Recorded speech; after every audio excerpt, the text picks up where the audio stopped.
Allô? OMG, allô? On va y arriver. Oui, le streaming. Allô? Allô, mesdames, messieurs. Bonsoir. OMG. Bonjour. Bonjour à toutes et tous, bienvenue.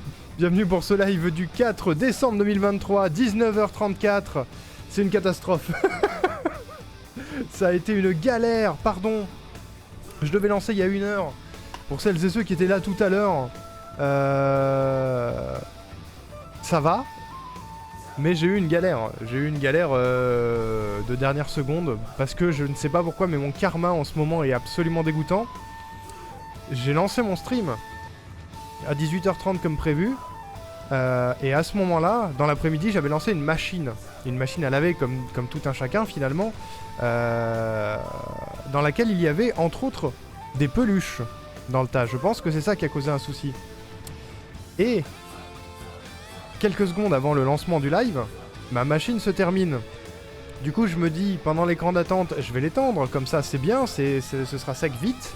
Ou en tout cas, ça va pas rester dans la machine pendant 1000 ans. Sauf que, je ne sais pas ce qui s'est passé, mais ma machine n'a rien essoré du tout. J'avais des fringues et des peluches qui étaient trempées sa mère. Comme si je venais de les sortir d'une baignoire remplie d'eau, quoi, finalement. Donc je me suis dit, aïe aïe aïe, le live est déjà lancé, je vais étendre les trucs et on va voir. Et c'était pas possible, genre vraiment, c'était une douche en dessous des vêtements, ça coule, vous avez peut-être déjà vu ça dans votre vie. Impossible. Donc du coup, j'ai dû cut, tout arrêter, et m'occuper de ça, ça a pris du temps. Je viens de finir de juste relancer 2 programmes différents d'essorage, étendre les trucs et tout, et c'est bon, c'est réglé, mais casse les couilles quoi. Relou. Je lave pas mes vêtements comme ça, pas de problème. Bah c'est une strat Alain en vrai. En vrai, je vais peut-être adopter cette stratégie maintenant. Quelle idée. Quelle idée de vouloir naviguer dans des vêtements propres finalement. Je sais pas. Donc c'est bon. Le problème est résolu, mais j'ai pas pu lancer à l'heure, quoi. Non, je sais pas ce qui se passe. En ce moment, mon karma est négatif. Sachant qu'en plus de ça, j'aurais pas dû stream... Enfin, j'aurais dû stream à 19h30, je pense, à la base. 19h30, 20h. Parce que j'avais un truc de prévu que j'ai oublié. Voilà. J'ai oublié. Donc je me suis reçu un petit message de rappel à l'ordre en mode « Dis donc, on n'avait pas dit qu'on faisait ça, t'es où ?»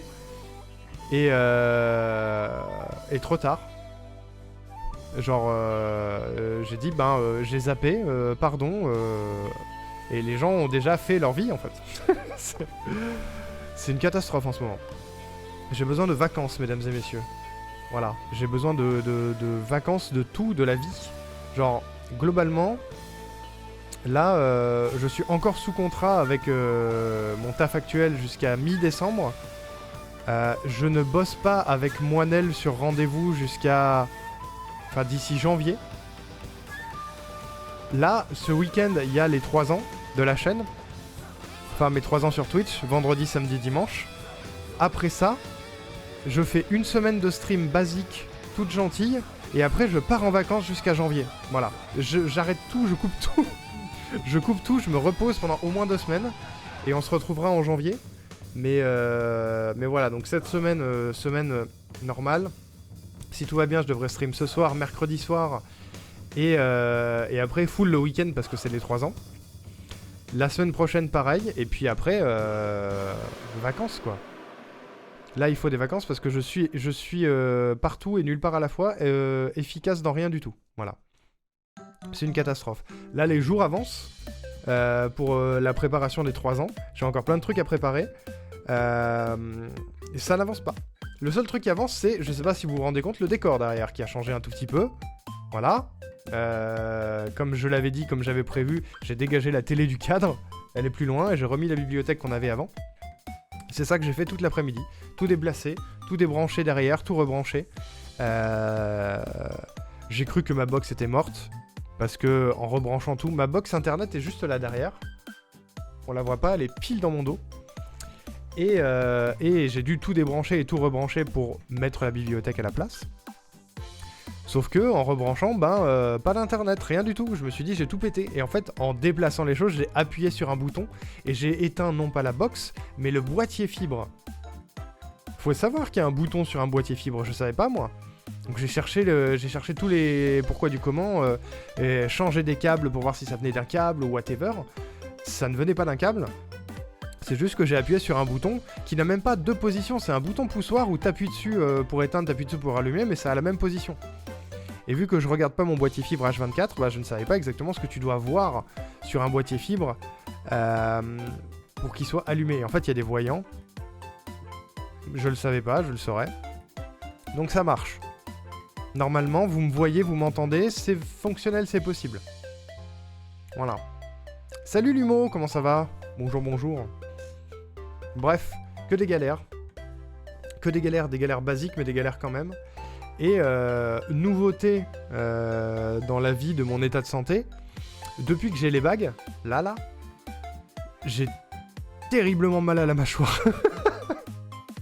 Ce qui fait que je suis hyper inquiet pour le stream de ce week-end.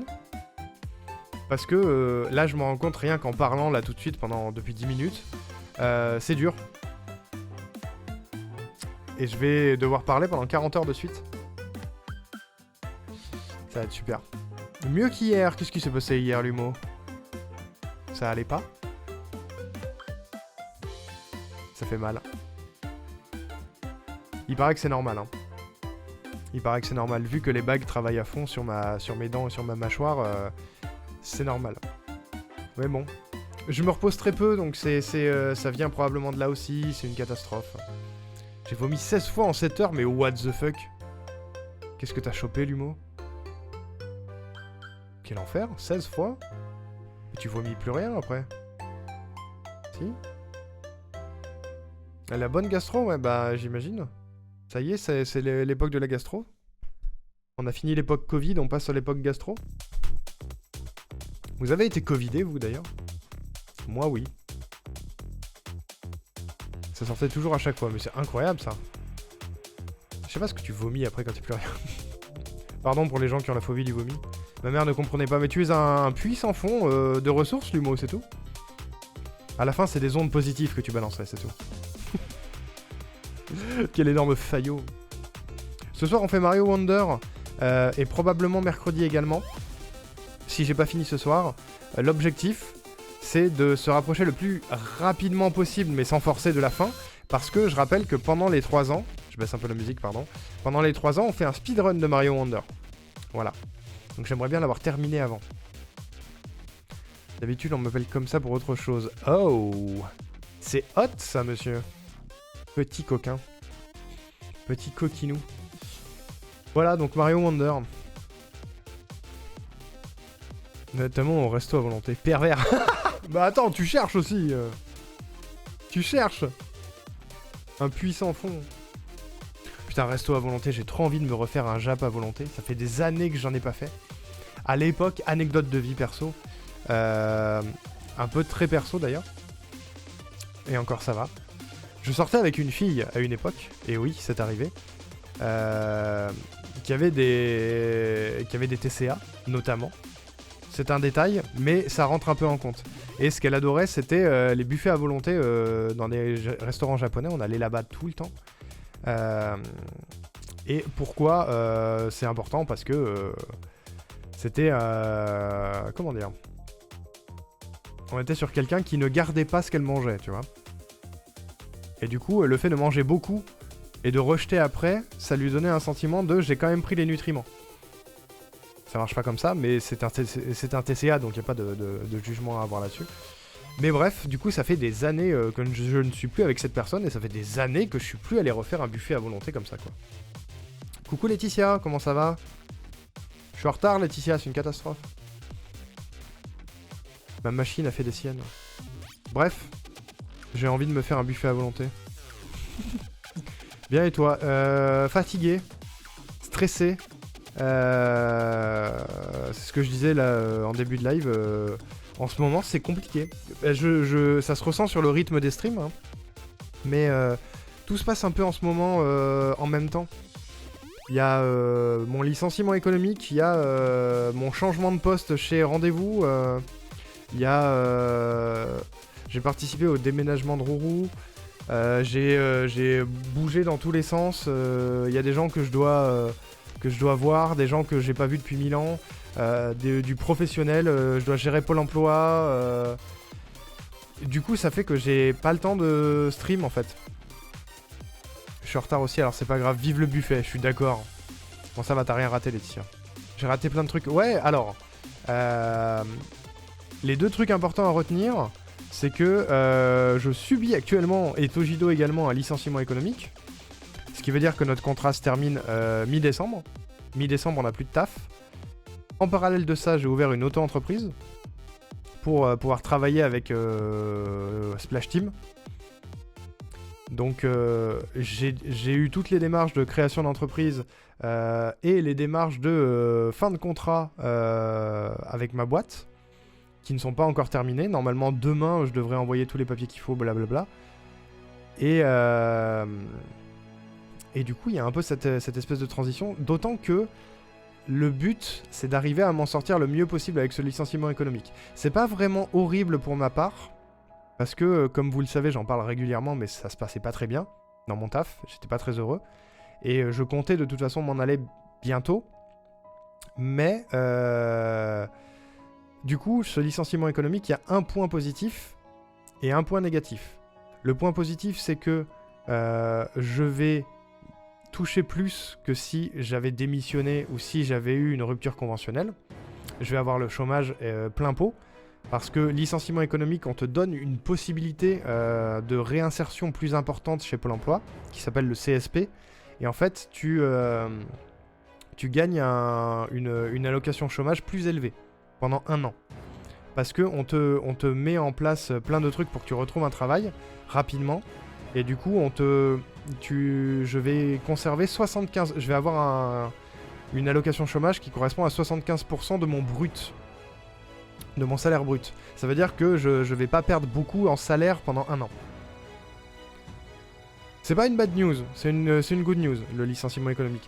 La bad news là-dedans, c'est que ça arrive bien plus vite que ce que j'avais prévu, donc j'étais pas prêt du tout. Et ce que je voulais faire en amont, c'était créer mon auto-entreprise afin de cumuler 2 activités. Ce qui me permet, au moment où je me fais licencier, d'avoir ce qu'on appelle une activité conservée, qui serait mon auto-entreprise, qui fait que je vais pouvoir toucher le chômage plein pot, et en même temps avoir des revenus de mon auto-entreprise. Mais pour ça, il faut que qu'à un moment donné, j'ai cumulé les 2 activités. Donc là, globalement, ce qui s'est passé, c'est que j'ai dû faire du taf vite et bien pour Splash Team, histoire de leur faire ma première facture et qui me rémunèrent avant la fin de mon contrat. Donc on a réussi, j'ai eu une première facture de mon auto-entreprise, alors que mon contrat précédent n'est pas terminé. Donc je cumule actuellement 2 activités. Mais il y a eu toutes les démarches à faire, le taf à fournir, les factures à pondre, machin. Donc c'est compliqué. Pourquoi Togido et toi en particulier? Non, c'est toute la boîte. En gros, pour te donner un ordre d'idée, Laetitia... nous, on a une boîte, on est un peu la filiale française d'une boîte suisse.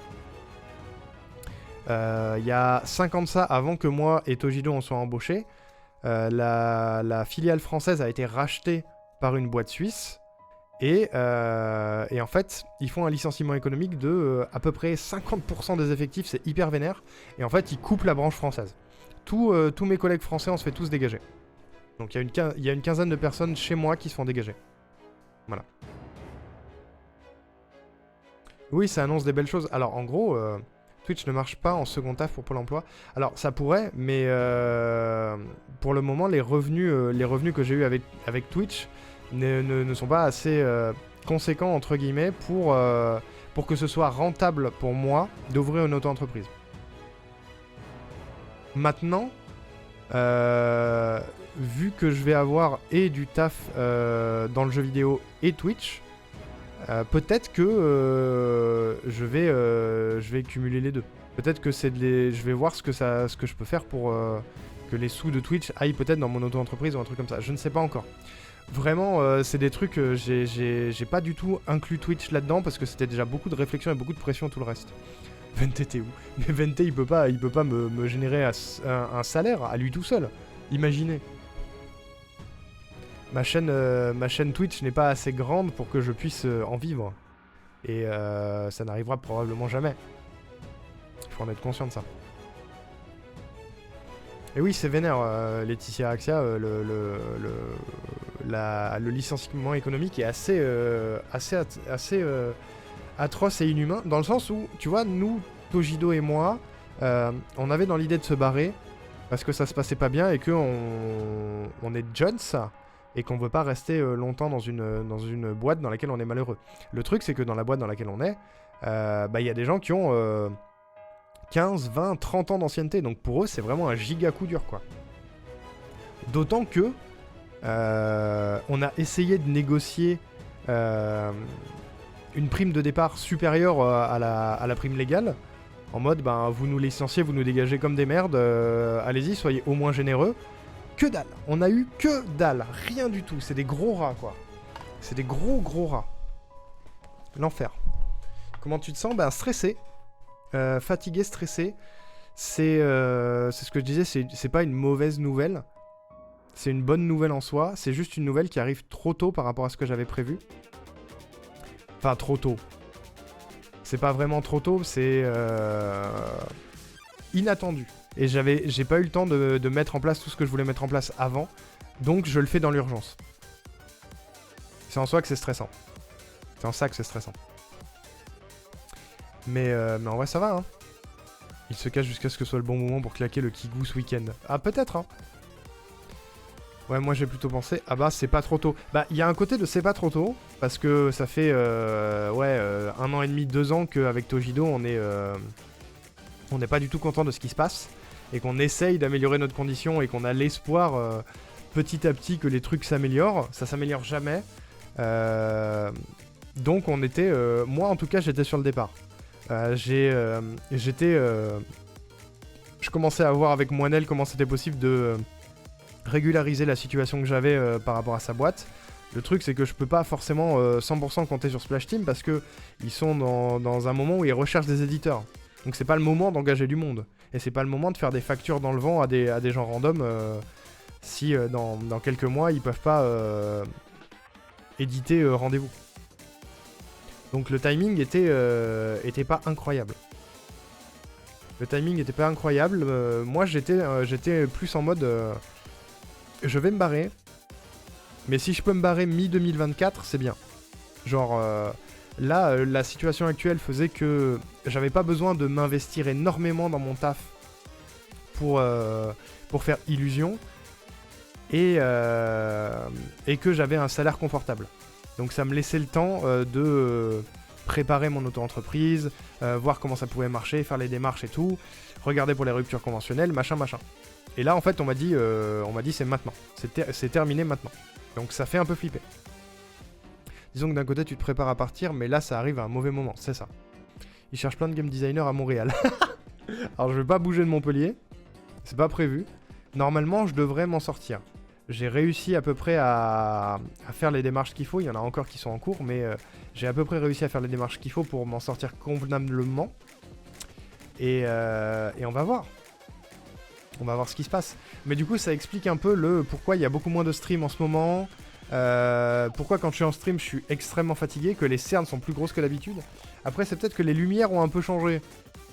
Vu que j'ai bougé des trucs dans le fond, et il va falloir que je recale les lumières correctement. Mais les cernes sont colossales. Et voilà, j'ai des trucs à faire aussi dans la vie perso et tout, qui font que ça prend du temps, donc le stream est passé un peu à la trappe malheureusement. Mais quand Laetitia dit que ça annonce des belles choses, c'est vrai, parce que je vais prendre des vacances fin décembre, au moins les 2 dernières semaines de décembre, et début d'année, ben... je suis au chômage. Des vacances, ouais. Je suis au chômage, donc full stream finalement. Peut-être que je vais pouvoir tenter une année où je me concentre à fond sur le streaming. Faire des streams pas que en soirée, l'après-midi aussi. Je sais pas, changer de rythme. Avoir un rythme plus soutenu, mais plus maîtrisé. Parce que j'ai pas 35 heures de ma semaine qui sont pris par un boulot aliénant. Je vais probablement être plus reposé, plus concentré, avoir de meilleures idées, proposer des nouveaux concepts, etc. Je ne sais pas si c'est un bon plan ou pas, mais mon objectif à la base, en quittant ma boîte, c'était de donner sa chance à ma chaîne Twitch vraiment fort, en me concentrant dessus pendant au moins une année. Profiter du chômage pendant au moins une année pour me concentrer sur la chaîne Twitch. Là, je vais devoir faire bouger un peu mon auto-entreprise quand même pour avoir des revenus complémentaires. Donc faire du boulot de game design ou de producing. Mais ça annonce de bonnes choses pour la chaîne Twitch en fait. C'est pour ça que dans les follow goals et les sub goals du marathon des 3 ans, il y a beaucoup de nouveaux concepts aussi. Qui sont là dans les goals. Parce que c'est des trucs que je me sens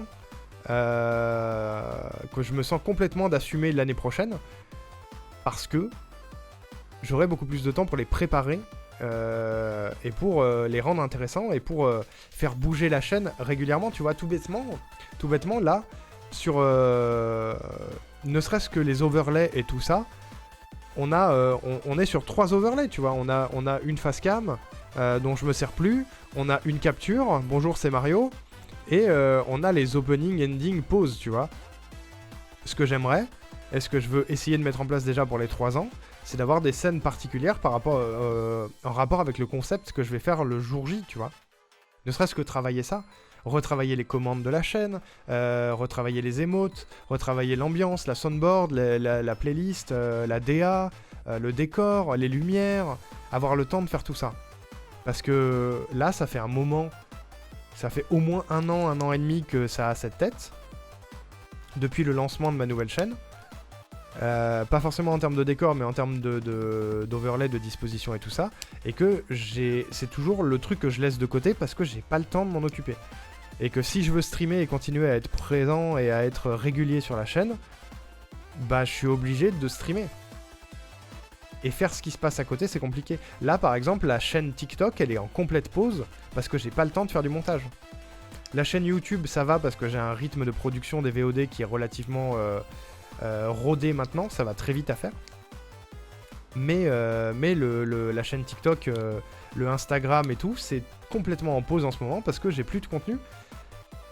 Et c'est pas tout à fait vrai, j'ai plein de contenu, j'ai plein de clips en avance, plein de moments que j'ai envie de monter en TikTok et j'ai envie d'améliorer mon montage sur les TikTok aussi, mais j'ai pas le temps. Là, je vais l'avoir. Limite, je pourrais même le faire en live, comme on l'a fait à une époque. Donc ça va devenir positif, en tout cas. Je sais pas comment marche le système français par rapport au système belge, mais est-ce que finalement le fait que tu aies été licencié ne te donne pas plus de droits que si tu étais parti? Préavis, chômage et tout. Bah si, c'est ce que je disais au début, j'ai un chômage plus élevé par licenciement économique. J'ai un meilleur accompagnement de la part de Pôle emploi, même si je vais pas en avoir l'utilité pour le moment. Pour ça, il faut que je leur prouve que mon auto-entreprise fonctionne et que j'ai pas besoin de réinsertion pour le moment. Donc je vais être obligé de générer des revenus avec mon auto-entreprise pour que Pôle emploi me casse pas les couilles. Et voilà, j'ai une prime de licenciement économique aussi. En rapport avec mon ancienneté. J'ai très peu d'ancienneté, j'ai 4 ans. Donc la prime va pas être monumentale, ça va pas me permettre de vivre pendant un an, clairement pas. Mais ça me fera un petit amortissage confortable. Globalement, la prime, elle devrait compenser ma perte de salaire de cette année, quoi. Donc ouais, c'est la meilleure manière de partir, on va dire. Démission, j'aurais pas eu de chômage. Rupture conventionnelle, j'aurais eu un chômage plus faible. Licenciement pour faute grave, pareil. Le truc le plus financièrement intéressant, c'est le licenciement économique, du coup. Donc de ce côté-là, je vais normalement bien m'en sortir. Voilà. Bref, c'est une explication de pourquoi en ce moment... il n'y a pas de planning, les lives sont pas réguliers, j'annonce des trucs et je les annule, j'arrive en retard, je machin, je truc, je bidule. J'essaie de remettre ma vie sur les rails. Ok. Voilà. Et pendant ce temps-là, Gensureva n'avance pas. Parce que j'ai pas le temps de streamer, alors autant vous dire que j'ai pas le temps de bouger sur Genshin Reva. Et ça me frustre. Ça me frustre, ça fait des lustres que je me dis, putain, là j'ai plus de temps pour moi, vas-y, avance sur Genshin. J'ai commencé à m'y remettre et tout. Et je me suis pris une avalanche de choses à faire en plein milieu, quoi. Ouais, j'ai réglé mon problème, Xarluc. Je ne sais pas ce qui s'est passé. Je ne sais pas pourquoi ma machine a pété un câble. Et qu'elle n'a pas fait un essorage sur le lavage précédent, mais j'ai juste relancé un essorage sur ce que j'avais fait et ça a marché. Mais il y avait de la flotte partout dans la salle de bain, et il y avait de la flotte partout dans le salon, là où j'étends mon linge. C'était l'enfer. Là, ça va. C'est réglé. Mais ça m'a pris 1 heure de plus, donc j'ai dû lancer en retard. Pour le coup, ça n'a rien à voir avec la création de mon auto-entreprise ou mon licenciement, mais voilà. Voilà, bref. Les ennuis qui s'accumulent, c'est le stress, mais c'est ça. C'est ça, c'est ça. Et puis, en plus de ça, ça arrive sur les mois d'hiver nuls. Genre, je suis... pour celles et ceux qui ont un peu l'habitude de la chaîne Twitch, je suis quelqu'un qui suit assez facilement sujet à la dépression. J'ai déjà fait un petit burn-out il y a 1 an et demi de ça. De mon taf, de Twitch, de tout. Là, en ce moment, les mois d'octobre-novembre, en général, c'est des mois très déprimants pour moi. Et là, ça a pas loupé, tu vois. Genre, tout est tombé en même temps. Le mois d'octobre, le mois de novembre, le licenciement économique, la création d'auto-entreprise, des imprévus par-ci, par-là, des trucs dans ma vie perso, dans mes relations et tout, qui sont arrivés au mauvais moment. C'est la faute de personne, c'est la vie. Mais ça fait une accumulation de fou. Et probablement que pour plein de gens, c'est peanuts, c'est ok, c'est facile à gérer. Et je fais de mon mieux pour gérer le truc le mieux possible. Mais il y a des moments où c'est plus compliqué que d'autres, quoi. Donc il y a des soirs où à 20h je me retrouve free avec rien à faire et où je me dis je vais lancer un live et en fait non, j'ai plus l'énergie, quoi. D'où la nécessité de prendre des vacances. Si ton sèche-linge est suisse. Je crois pas que la machine soit suisse, non. Je crois pas. Ah, et puis ça tombe sur le moment où je me fais poser des bagues aussi. Histoire de rajouter un peu de douleur physique à tout ça. C'est pas marrant sinon. Bref, on joue à Mario. On fait ça. J'ai bien envie là. Si vous êtes chaud. À moins que vous ayez des questions ou des expériences personnelles de licenciement à me partager, mais sinon on joue à Mario, hein.